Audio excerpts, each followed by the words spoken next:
So somebody that's physically fit, when they walk into the room, you as an observer, you already know that they're confident. It's You proof. already know they Yeah. can stick to their goals. You already know that they have the self-discipline. You already know that they're aware of how they appear, Yeah. right? And so you're reading these things already without them even saying a word. Yeah. It's visual proof. It's visual proof of the character or the type of person this is. Yeah. What else do you have full control of what goes in your body? Food. Whatever. Food and what you eat and what you drink. Whatever you drink. Yeah. So if you're sustaining your body for optimal performance, and we're talking about optimal performance for business and success, why not put the best that you can afford or whatever in your body? Yeah. Why fill it with junk? So when you're following the crowd, that's not where the opportunity is. That's where the opportunity already happened. You're too late. You're too late. Yeah. So the critical thinking to understand, go the opposite way of the crowds, that's where all the opportunity is. Because life is a cycle, it'll pendulum swing. Yeah. It just Swings all the way this way until it loses momentum, and then it'll swing all the way back this way until it loses momentum. The key is to be on the other side before the pendulum comes back.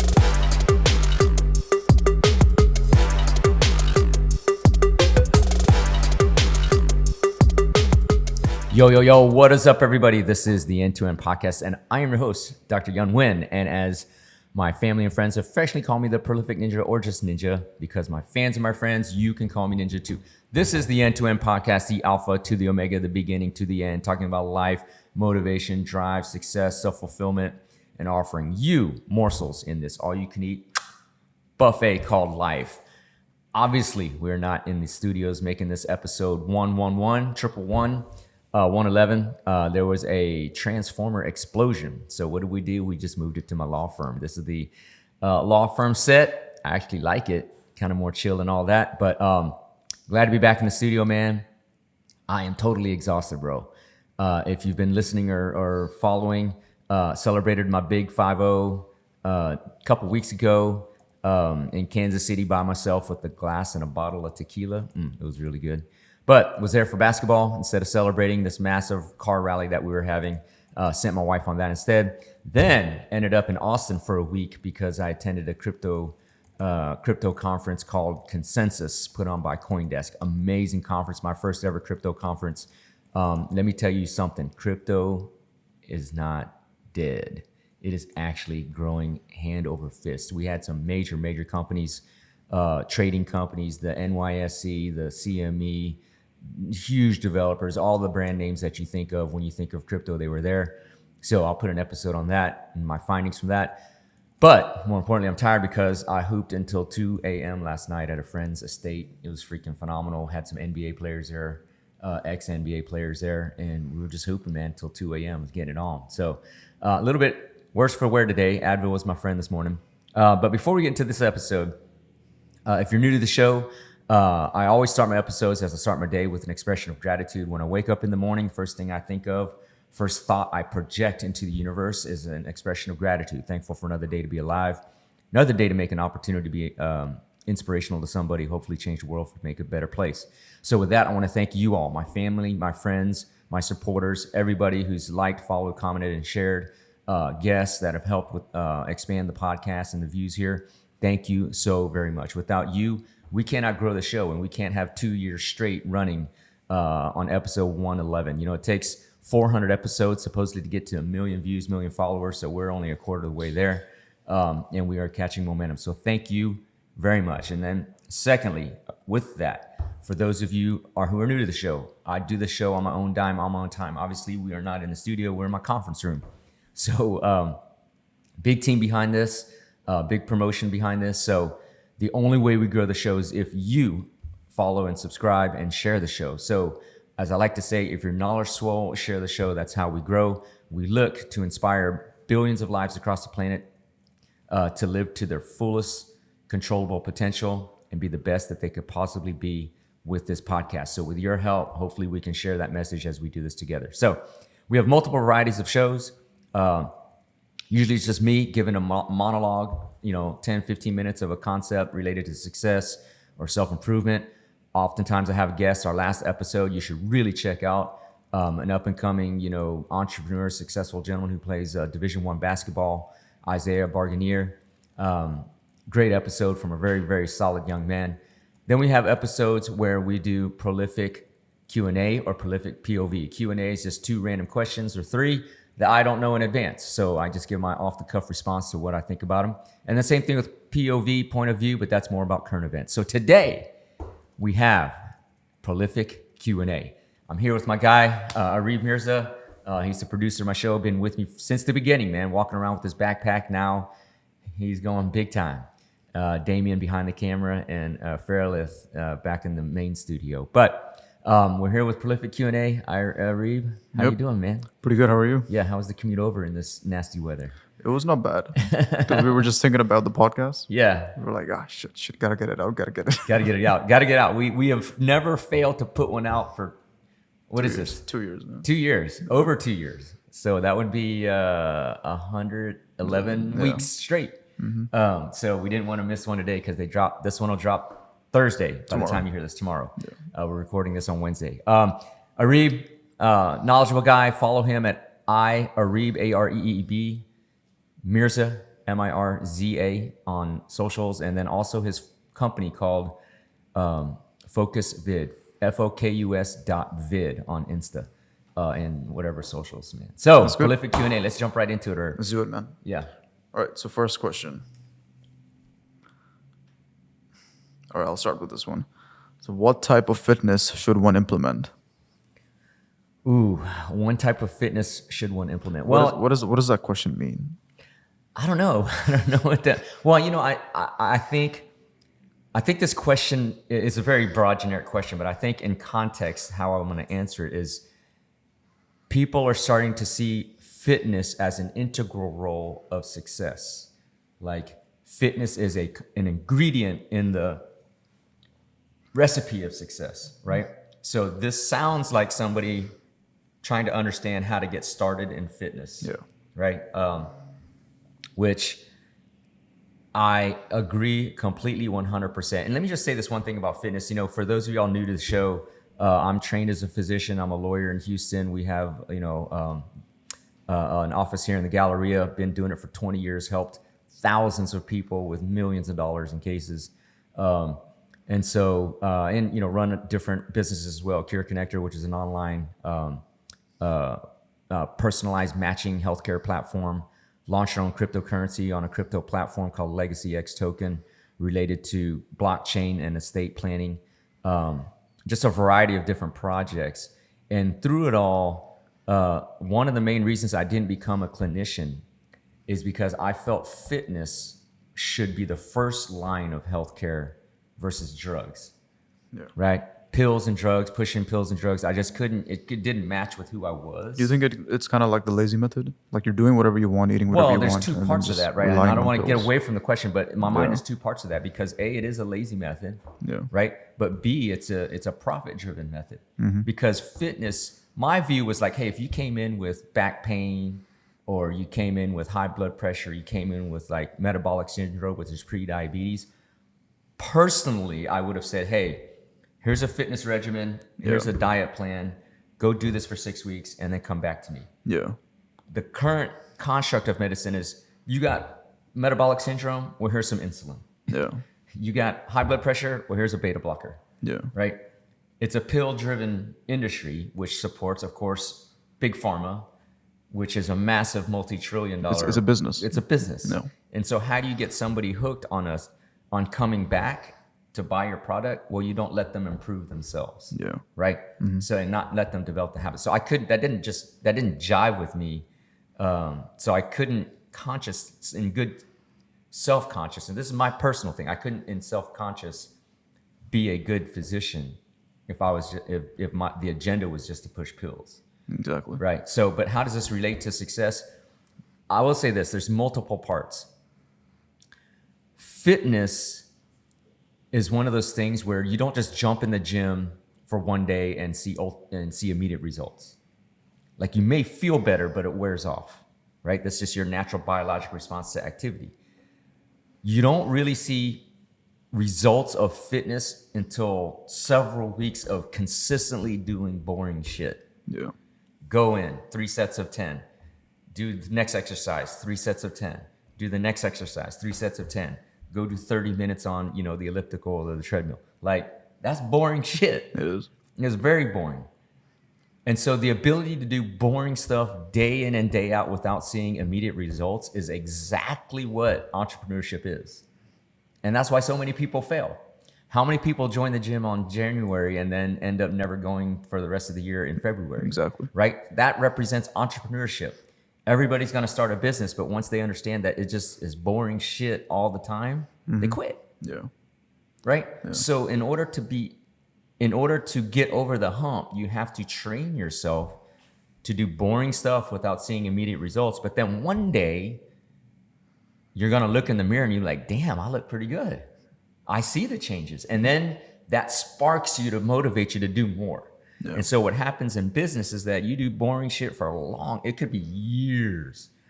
But then all of a sudden you get that one client that cuts you a massive check. Yeah.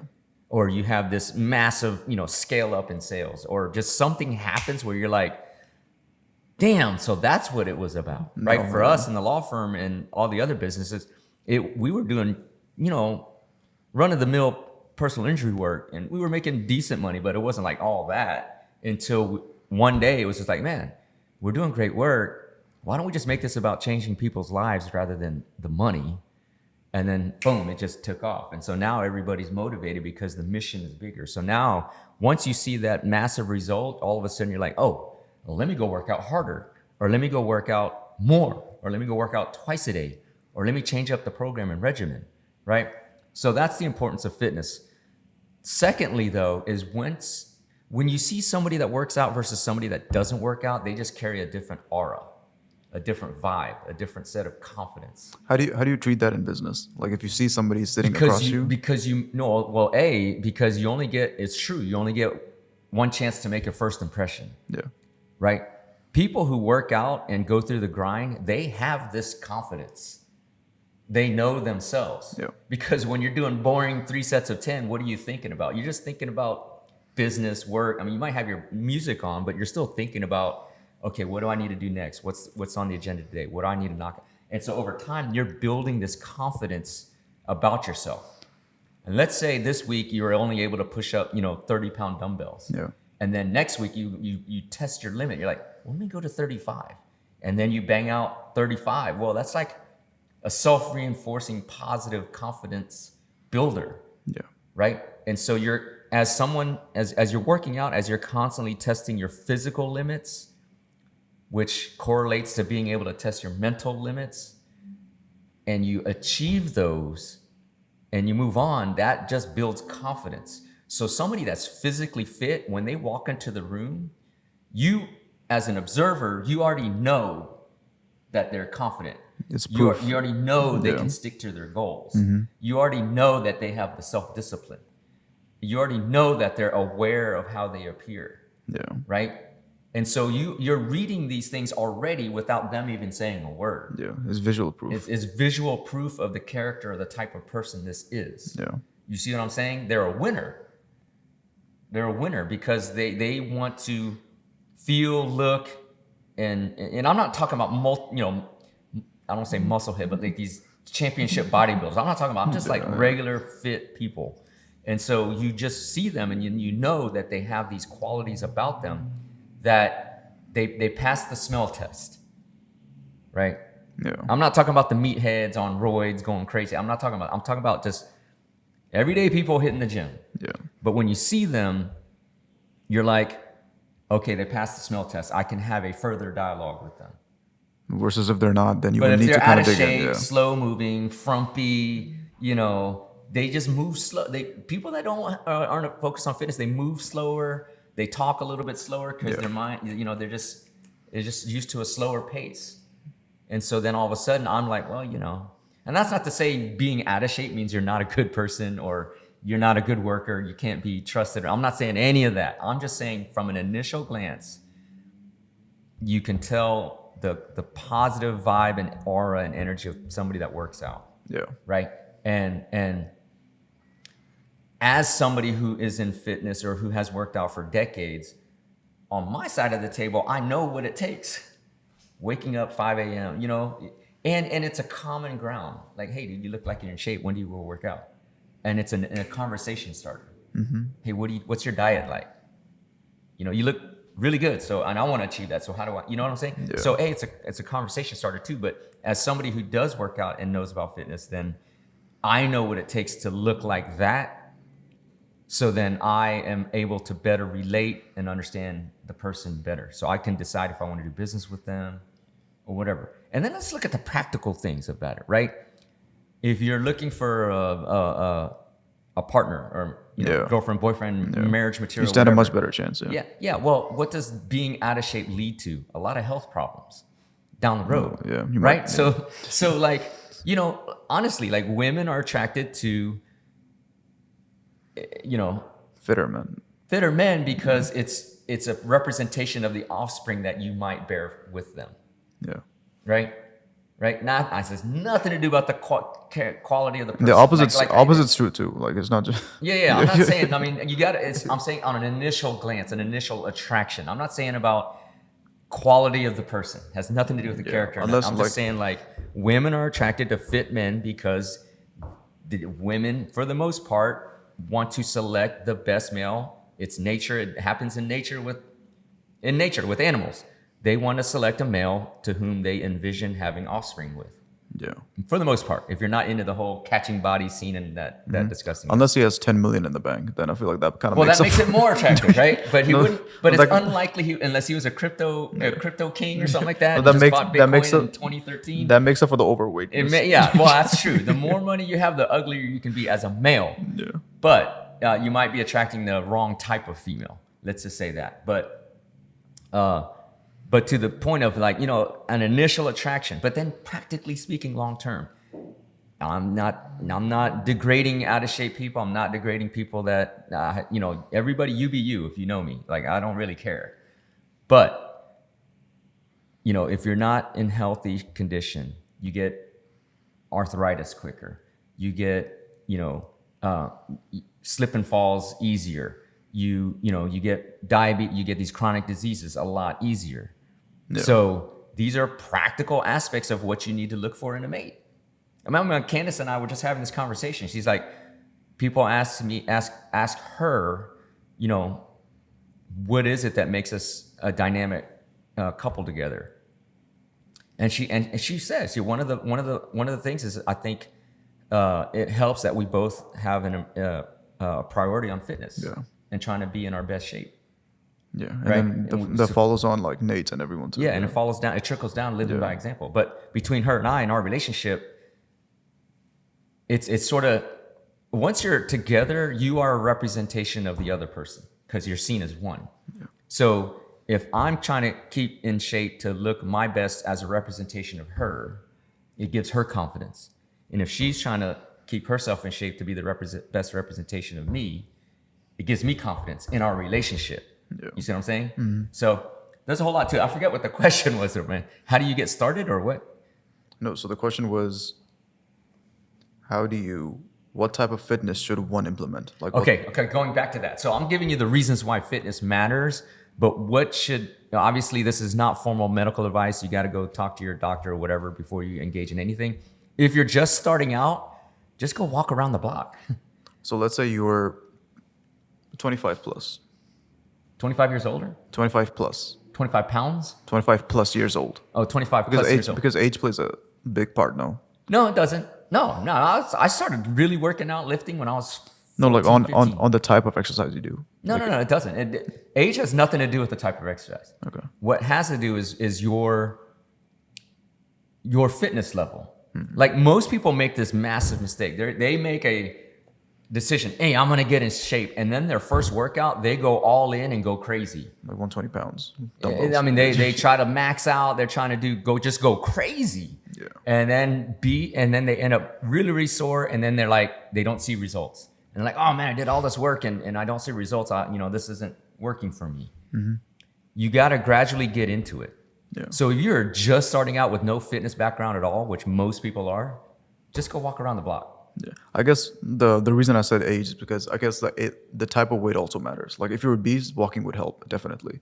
But if you're like semi-fit, then walking Well, won't really have yes, an but effect. that has nothing to do with age. You can be semi-fit at It just depends on the weight you're at, right? no, not even that. It like overall fitness.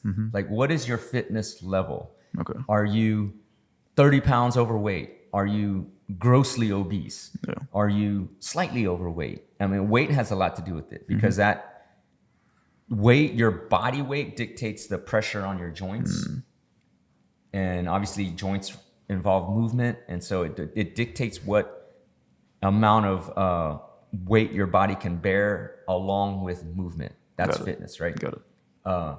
If you're obese, there's no way you're gonna go running. Yeah. Because your knees and ankles it'll give out in the first 50 steps. Yeah, you'll be tired by walking Your- out the door. Your fitness Yeah. will be tired. So Yeah. if you're just starting out, if you are never lifted a weight at all, then I guess that's what this question is. Start walking. Now, if you're grossly overweight, I would say just standing up and sitting down in a chair. Honestly. Yeah. Standing up, sitting down in a chair. Do 10 sets of 5. Without a pizza. Without a pizza or without a milkshake in your hand. I would be like, do basic movements. And as you progressively get stronger and get more your cardio right, your anaerobic and your aerobic in tune, move it up. I think that I had a podcast episode where don't park next to the building at your office. Park at the furthest spot down the parking lot. And that's going to take, 40, 50, 100 steps to the front door. It'll force you to take action. It's going to force you to take action. Don't take the elevator down, ride the elevator up to whatever floor, and walk down a flight of stairs, and then take that elevator down. Just add it to your daily routine. Yeah, my thing here, we're on the 3rd floor in the gallery in Houston. I always take the stairs down. Always, inevitable. Because the elevator's at the way end of the other hallway. But it's just easier. It's easier for me. It's actually faster by just galloping down the stairs. But that's activity for me, right? Like I do a lot more at the gym, but I'm just saying like it's the mentality of, hey, let me do whatever to improve my fitness, right? Take more walks, take more steps. If anything, I would walk up the stairs, but the external door is locked. We tried. I can't get there. So, but like let's say you work on the 29th floor. Ride the elevator up to the 28th floor and walk up that last flight of stairs, right? As your conditioning gets better, go up to the 27th floor and walk up 2 flights of stairs. Yeah. Right? Actually, it's one of the indicators of heart failure. Can you go up 2 flights of stairs without heavy breathing? That's one of the you get like one of chest the pains? questions. Like if you're in your general exam as a medical practitioner, one of your questions is, how do you feel after walking up 2 flights of stairs? Dude, I can't even make it up 1 flight. Oh shit, we might need to get follow-up questions on your heart condition and your lung capacity. Right? Because normal is 2 flights of stairs without overexertion. Yeah, and I also saw this video where, I don't know if you saw it, where there was a baby in the stroller and this obese woman was trying to just put some groceries in the bag and the stroller was just like started going towards down the street. And then she couldn't run to get it because she fell right away. Well, physical fitness applies in real world life. Yeah. Right? Because as you age, I forget who, and apologize for not citing the right source, but the number one indicator of health in old age is leg strength. Okay. Leg strength. The stronger your legs are in old age, the longer you're actually going to live. Why? wow. Because weak legs causes falls. You're unbalanced. And when you fall, the likelihood at talking about senior is a broken hip. My father-in-law slipped and fell, broken hip. He's still in recovery. It's been almost half a year. Oh, wow. Right? So leg strength and leg fitness is the number one indicator of longevity in old age. Because it's mobility, it's getting around to be in different social environments. If you can't go anywhere, who's going to come to you to talk to you? Yeah. Right? So mental fitness goes down. Right? So you can fall easier, you're imbalanced, you can't go anywhere, you're sedentary, so that leads to other arthritis and other muscle atrophy, and you start wasting away, depression, all these things. So it's even more important. Your fitness is even more important as you age, not less important. Yeah. and you just look better. Like I just turned 50, and the other day I was like, man, I got a comment, and you don't, I'm like, hey, what brings you to Kansas City? That's my birthday. How old are you? I'm not going to tell you. How old do you think I am? Not anything older than 29, 30. Yeah. Yeah, I'm like, yeah, I'll take that. You know, you know what I'm saying? It's just like that. Besides that, Asian don't raisin, but like, it's just like that. Yeah. You just carry a different aura and a different energy that vibes well when you focus on your I fitness. mean, when they say about that Asian thing, it's because I think Asians just in general take care of themselves when it comes to fitness. I've seen some videos of like 72-year-old Japanese men that are like, their body wise looks like they're 20. Yeah, I feel like there should be. I don't know what it is. I mean, maybe it's the diet. Maybe it's muscle mass. They're not carrying a lot of heavy muscle mass as certain ethnicities or some ethnicities do. Yeah, they should complete the quote. Asian don't raisin, but it's for a reason. Something like that. I don't know, man. I don't know. Asian don't raisin. That's all I know, dude. My dad's birthday was this week. Turned 89. Looks like he's 60 years old. Happy birthday to him. Yeah, appreciate that, man. So it's like fitness is important, but fitness in the long run for business,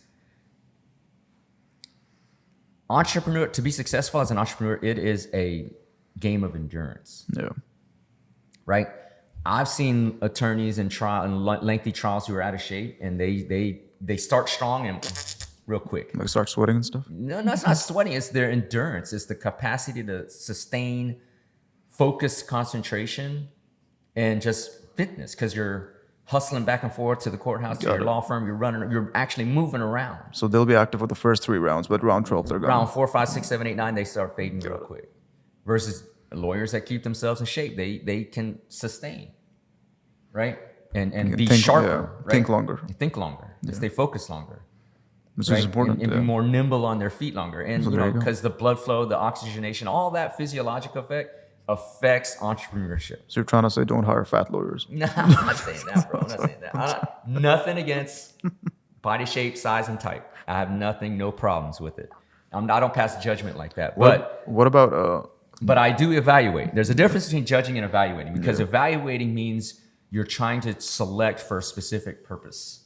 Judgment is just like forming an opinion on something. Yeah. Right. So I evaluate a lot. And don't mistake that with judgment. Right. Judgment is I need something from this person, either a result or an outcome or an output, and I need to determine whether this person is the right for that. That's evaluating. Yeah. Not like, man, he must be a lazy slob because he's fat. I would never. Yeah. I guess the last thing you would want to do is just like judge somebody and they came out like double the strength you were thinking, something like that. Like, well, I mean, I've been known to be wrong. So, but the point being is, I forget what the point is. But business is an endurance thing, because there will be days where you're going to have to work 24, 48 hours straight. Yeah. And if you don't have the physical endurance to do that, your competitor will. Yeah. Right. So it is what it is. What about the diet in this? Diet is massive, man, because diet, think of it like this way.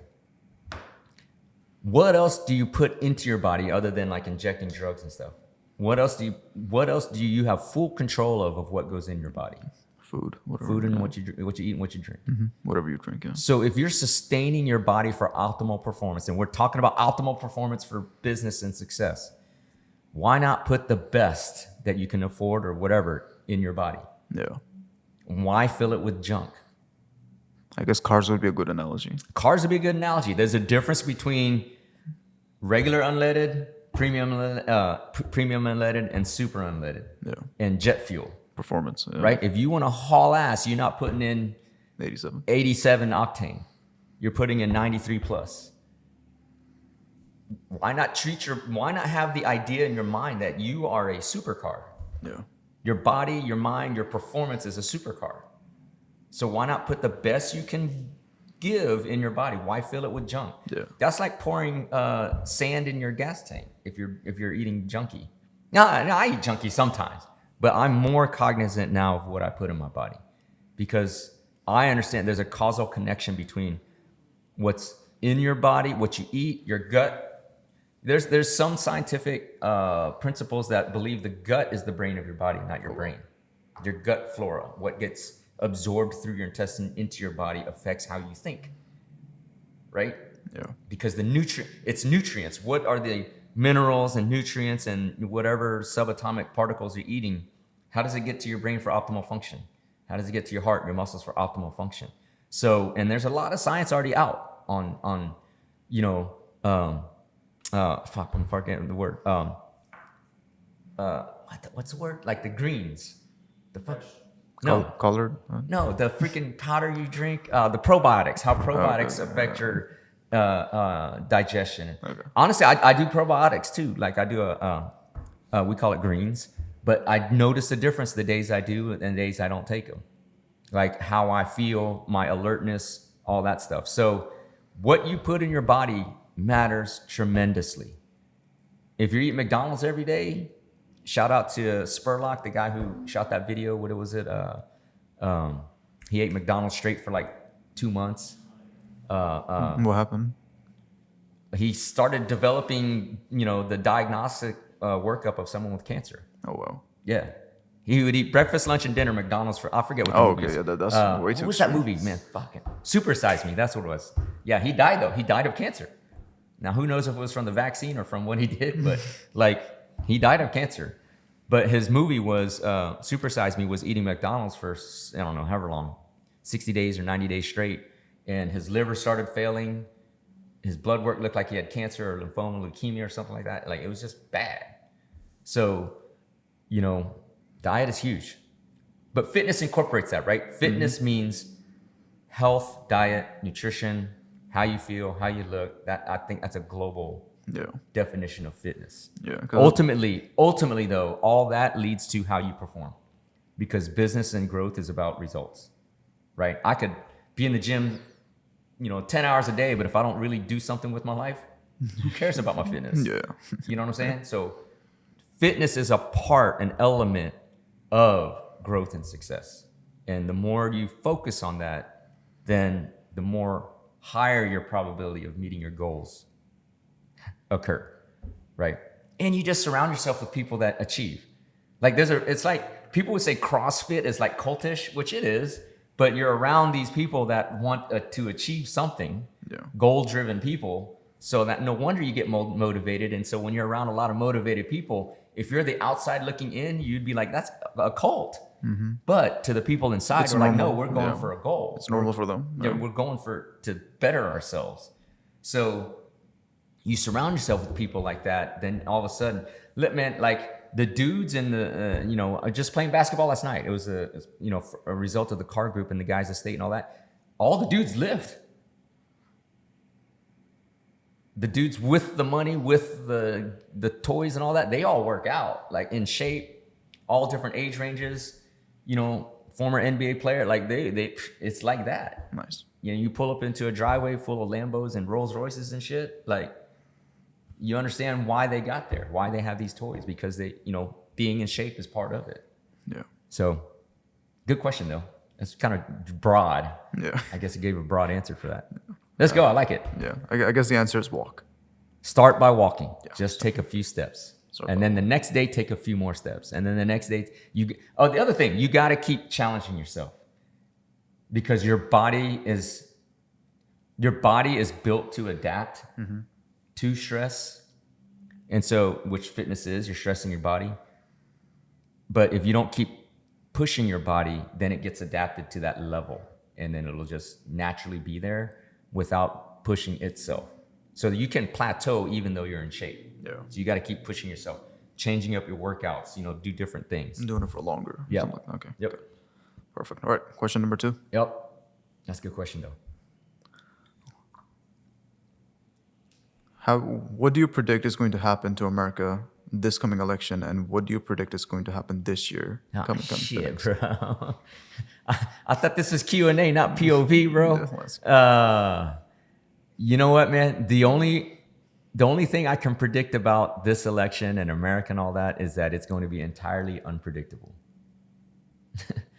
Because this is shaping up to be Trump got indicted and convicted of 34 felonies of a crime that no one can define. Yeah.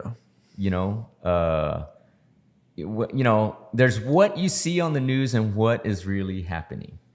And the problem is there was so much mistrust or distrust now based on the whole COVID experience, quote, COVID experience, which is really the flu experience that we had, that nobody knows what, who, or where to trust. Listen, if you're looking for a $1 billion idea, figure out a way to use the blockchain to validate what is actually news and what is fake. I think That's a $1 billion Twitter's idea. doing that to a certain extent. Twitter is an open platform that allows for diverse opinions, but even the opinions on Twitter, you don't know what's true or not. Yeah, that's true. You Or can't, what is reported as news if you know it's true or not. You can't see now, if it's a fact. Right. So if you can determine a way to use blockchain, which I love, came back from the crypto conference, man. I love, just crazy. One of the main themes, just insider baseball, one of the main themes in the crypto conference is AI is going to generate 90% of the content you're going to see in media, online, social, whatever, that there's no way to validate what is true or what is not true. Yeah. Right. So they are actually trying to use AI to solve the problem of AI generating AI generated content. Yeah. So if you can figure out a way to validate what is actual true news, that's $1 billion opportunity. Anybody out there, you got an idea? I have some ideas, so collaborate. Let's talk. But to your point, okay. So one thing's for certain: the economy is not as strong as you think it is. Just yesterday, there was news of 63 banks on the brink of failure. Mm-hmm. After all these other Silicon Valley banks, after all these other big blow up banks from last year. So if you have that many banks failing, something's wrong, right? You have credit cards maxed out to pay bills, highest since, whatever the 2008 when the real estate market crashed. You have the US paying $1 trillion in interest alone every couple months. Where's that money coming from? I don't know. Yeah, exactly. Who do we owe it to? Well, in theory, we owe it to people that bought our bonds to sustain the economy. Supposedly. Supposedly. Yeah. So, I mean, it's all, there's houses of cards and there's houses made of wet cards. I think our cards are getting wet. and so you never know, the populace is getting behind, President Trump. This year's election is going to be a fun one. This year's election, so a lot of people don't know, but I may be mistaken, but allegedly a sitting president can postpone an election if the country is in active war. So maybe there's going to be a global war breaking out and there will be no election. I mean, there is wars going on right now. Well, like an active war where we're, young Americans are getting drafted to go to war. Yeah. Like a war like that, you can postpone an election. So there may not be an election. All this talk about bird flu and killing off cattle and chickens and all. I mean, I have no idea, bro. Yeah. But it's hard to know. Again, there's so much distrust or mistrust or uncertainty about who to trust from whatever source that we don't really know what's going on. So what I see is that while we are living our normal lives, there will be what's called black swans that are going to pop up.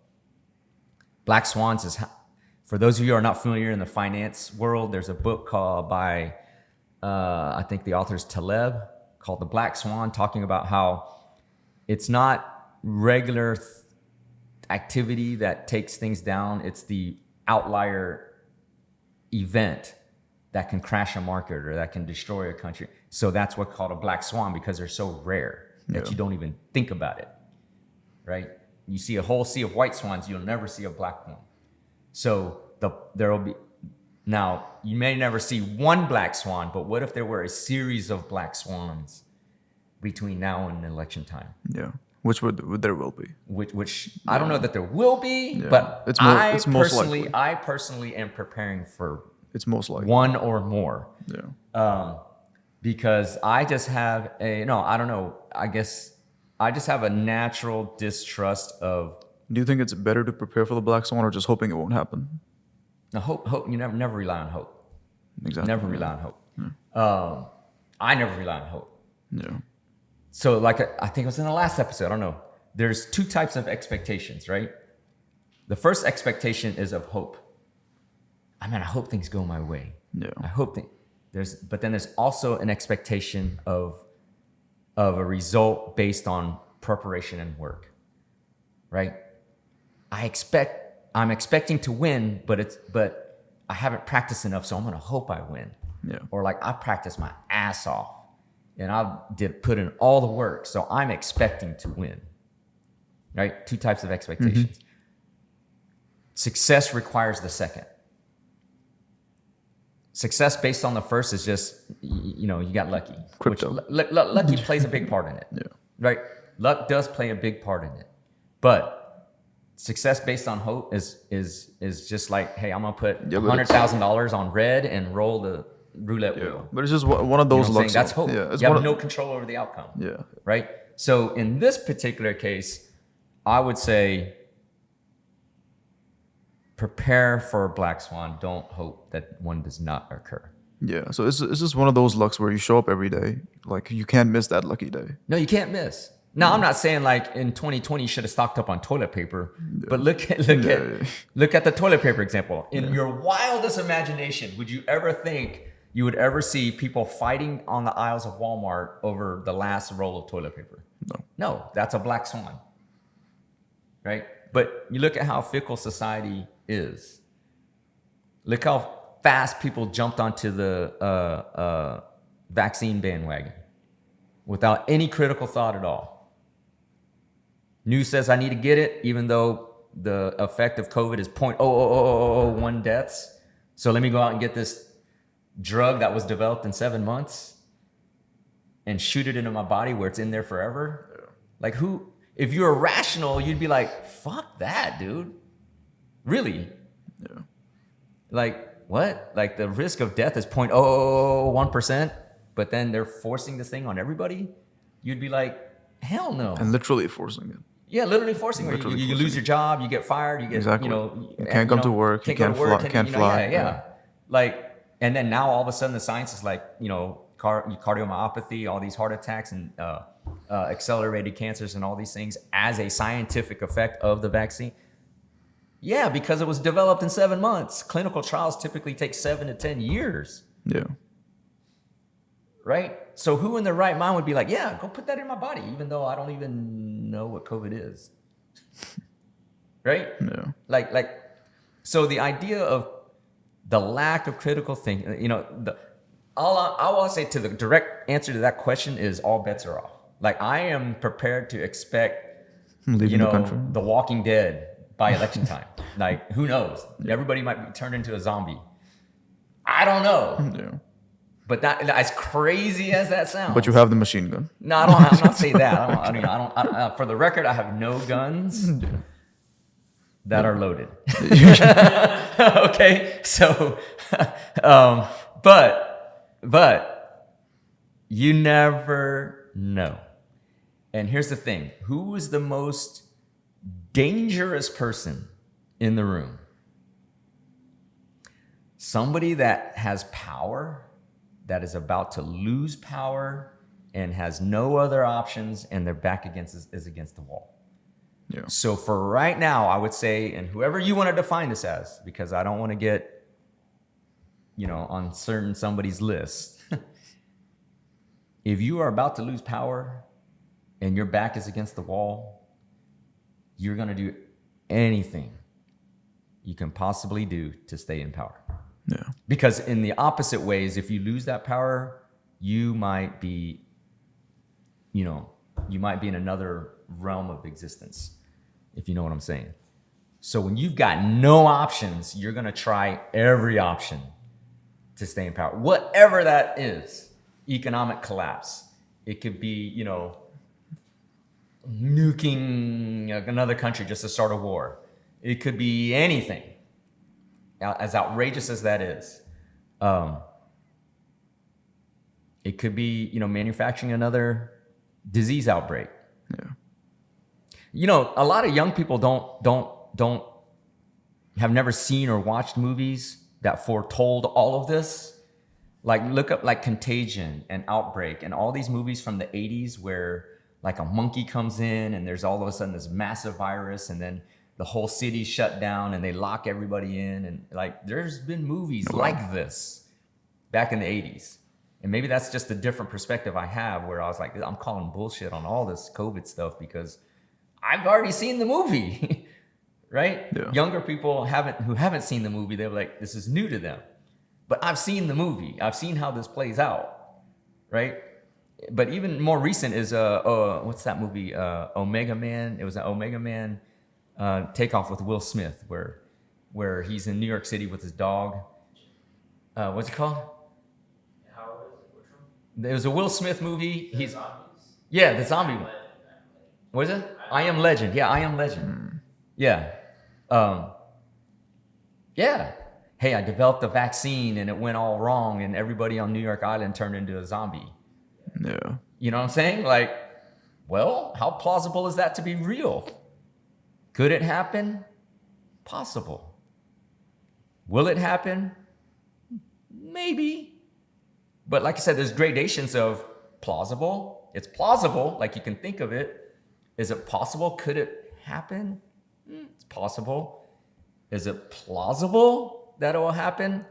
Likely not. Will it happen? Probably not. But it's still plausible and possible. So if it's plausible and possible, hey, I'm getting ready for it, bro. Like, yeah, like, metal shutters down on my windows, that kind of stuff. Yeah, anything could go down. Well, okay, here's the other thing, though. Why are all these multi-billionaires building massive underground bunkers? Because they want to spend $600 million? No. But they're preparing for something. Yeah.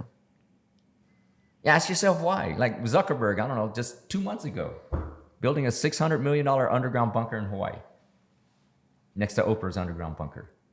Like, why? There you go. On an island that is out in the middle of the ocean. Why?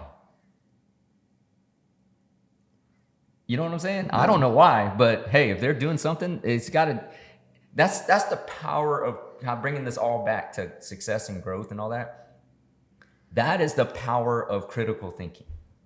Is making observations and trying to understand why. Yeah, and they're smart people too, so they're not just doing this because I have money. They don't have. I mean, they're wealthy, super wealthy, but you're not going to wake up all of a sudden. You know what? I'm going to spend close to $1 billion on a bunker underground. Yeah, they have. You don't make that decision haphazardly. Yeah, they also have a team. They probably went a whole you're probably analysis. like, hey man, I'm hearing. I'm not saying this happened, but I imagine this is how it played out. Zuckerberg wakes up one day, looks over at his wife. What's her name? Chen, Dr. Chen, something like that. I was on a briefing the other day and I overheard that there's this plan to do X, Y, and Z. And, we might want to get ready for this. Yeah. And then Dr. Chen looks over. Well, Zuck, I don't think she calls him Zuck, but well, Zuck, you might be right. What do we think about a bunker? And Zuck is like, yeah, that might be a good idea. So then he calls up his number 2. Hey, man, Chen and I, he picks up the phone.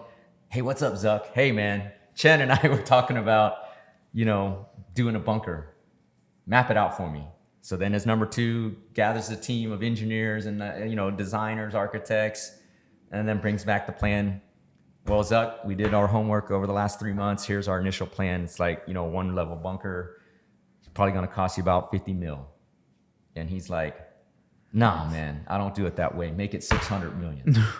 They don't make decisions like that. You know what I'm saying? Like, it doesn't, if we're going to build a bunker, let's go big. Yeah, I need a McDonald's. Why would you do that? I need a KFC in there. Yeah, I need, and how do you staff a $600 million bunker? It's not just going to be those 2. I don't know if they have kids now. I have no idea. And Zuck, this is just a parody, bro. It's nothing against you. Yeah. But the story is out that, you're building a $600 million bunker. So why? And that's the power of critical thinking. And how this applies to business is, in business, you have to observe pieces of information, things people are doing, customers' reactions, your competitors' actions, your employees' actions and decisions. And you have to constantly be thinking, well, why are they doing this? That's part of the three skills I tell everybody, young adults that want to be successful. learn leadership, learn sales, and learn human behavior. That's the third part, is human behavior. Why are people doing these things? Why are, you're just observing and looking and understanding and trying to take in information and understand why. Yeah. And as you understand why, that helps you make your own decisions as to what you need to do, right? So why are these multi-billionaires building underground bunkers? I have no fucking idea, but they're doing it, and there's a whole lot of them doing it, so something is around the corner. It may or may not happen, but they're getting prepared, so why not I? Yeah. Right? Who knows? At the same reason, it can tell you what not to do, right? If you understand the whole vaccine thing, if everybody's running this way, well, what are they running from, or what are they running toward? And why are they running toward, or why are they running from? And once you understand why, that tells you which direction you need to run. In this case, using my critical thinking, I'm like, they're running towards just propaganda without any evidence. Yeah. So let me run the other way. To check it out for myself. Yeah. Well, no. Why not run the opposite direction? I'm understanding why everybody's going this way.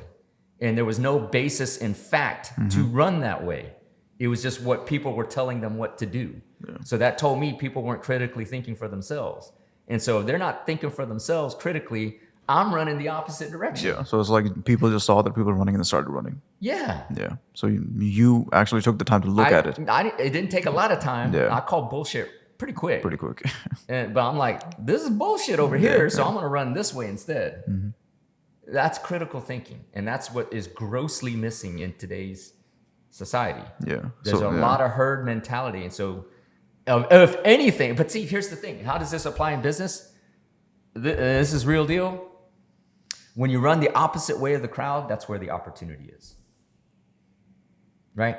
You think about it this way. It's like stock market, right?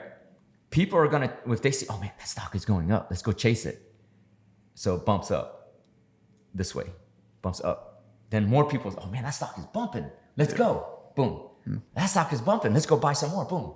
Yeah. Let's go buy some more. Let's go buy some more. And then all of a sudden, there's the last buyer. There's no more buyers. More the stock go down. Yeah. Goes down. All the way down. That's the way it works. So when you're following the crowd, that's not where the opportunity is. That's where the opportunity already happened. You're too late. You're too late. Yeah. So the critical thinking to understand, go the opposite way of the crowds, that's where all the opportunity is. Because life is a cycle, it'll pendulum swing. Yeah, it just swings all the way this way until it loses momentum, and then it'll swing all the way back this way until it loses momentum. Yeah. The key is to be on the other side before the pendulum comes back. Yeah, it just comes down to asking the right questions and asking then just researching on your own. That's it. Yeah. Yeah. So the short answer is expect the unexpected. There's no way to know what's going to happen. Just be prepared. Just be prepared to leave the country. Be prepared for World War Z. Oh yeah. That's a good movie, by the way. World War Z. You seen it? Yeah. Brad Pitt? Yeah. Yeah. And what did he do? He injected himself with the virus because then his body would look weak to the zombies. Right? Oh, that's a spoiler. That's a spoiler. If you haven't seen World War Z, sorry, I fucked it up for you. Not saying anything. Okay, any more? Are we good? That should be it. All right, man. Great episode. I really like this one, man. Very impromptu Q&A, prolific Q&A. Different. If you enjoyed the show, please do like, comment, follow, and share. I know you had value. I know there were some pearls and tidbits for you. So we work on a value exchange. If you're knowledgeable, share the show. That's how we grow. Please do like, comment, follow, and especially share the show. That's how we grow our audience. I'm going to end my episode as end my day.